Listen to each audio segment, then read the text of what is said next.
Could 2020 be the year of Queen Maxine? California Congresswoman Maxine Waters is a champion of the anti-Trump movement, Los Angeles rioters, and now this Sunday she's paying a visit to the Granite State, New Hampshire. That can only mean one thing, of course, given that it's a long way from her district. She's running for president. Certainly the inauguration is a way of welcoming in someone to the presidency and honoring them and respecting them. I don't honor him, I don't respect him, and I don't want to be involved with it. And so I'm questioning the patriotism of all of those Republicans who are allowing this president to side with Putin. I think that Jeff Sessions is very dangerous. I think he's a racist. This is a bunch of scumbags. That's what they are. This is going to put us a little bit further on our way to what I've been calling for so long, and that is impeachment. Larry Elder is a radio show host in Los Angeles, a proud son of that city. He knows Maxine Waters, and he joins us now for a preview of her presidential campaign. Larry, it's great to see you. Is it fair to assume if she's going to New Hampshire, all the way from Hancock Park, where she lives in L.A., that she's thinking about running for president?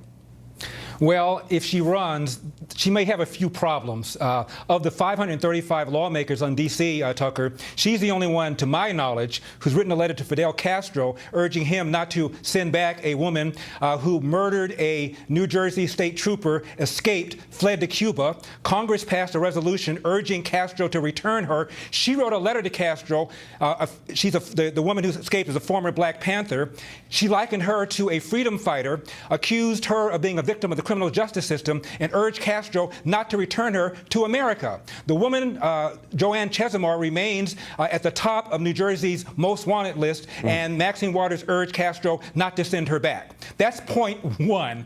Second one is she falsely accused the CIA of basically fomenting the crack cocaine epidemic in the 80s and the 90s in the inner city, a argument that's been debunked by the Washington Post, the New York Times, and the LA Times. And of course, she had a meeting with the then Secretary of Treasury, urging him during the financial meltdown to bail out minority-owned banks without informing him that she and her husband had a financial interest in one of said minority banks, for which she was investigated by the House for ethics violation, played the race card. The violation, therefore, went supernova. It is one of the reasons, Tucker, why one of the left-wing groups, Citizens for Responsibility and Ethics, constantly labels her as one of the most corrupt politicians in Washington, D.C. Well, I can't speak to that, because I'm not an investigator, but she's certainly good with money, because she's been in office for 40 years, I think continuously, 40 years this year, and yet she lives in a $4.5 million house in one of the richest, one of the nicest neighborhoods in LA. She's a shrewd stock investor.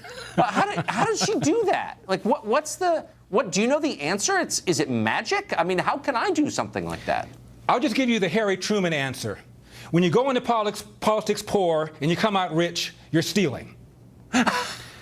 And Tucker, we haven't even talked about her left-wing views, and they're no different than Bernie Sanders or Elizabeth Warren or Nancy Pelosi, but she champions herself, Maxine Waters does, as a champion of the inner city. So her policies for inner-city black and brown people are particularly corrosive. I know. One of which, of course, is her opposition to vouchers. I went to a high school in the inner city, Tucker, called Crenshaw. If you saw the movie Boys in the Hood, that's my high school. Right now, 3% of the kids at that school can do math at grade level. But if you live across the street, you are mandated to send your kid to that school. Republicans want to give that person across the street a choice to say, hell no. Democrats want that person to send their child to that school no matter what. That alone is a reason that people ought to reconsider Maxine Waters, and black people in particular ought to reconsider their allegiance to people like Maxine Waters that are doing a great deal of damage to the inner city. And if she runs for president, I hope you will be our Maxine Waters correspondent from L.A. Larry, great to see you tonight. She will not get my vote. She won't get my vote. Yeah, but you can cover her for us. You'll be our man on the scene. I would love that. Thank you. Larry Elder. You got it. Great to see you.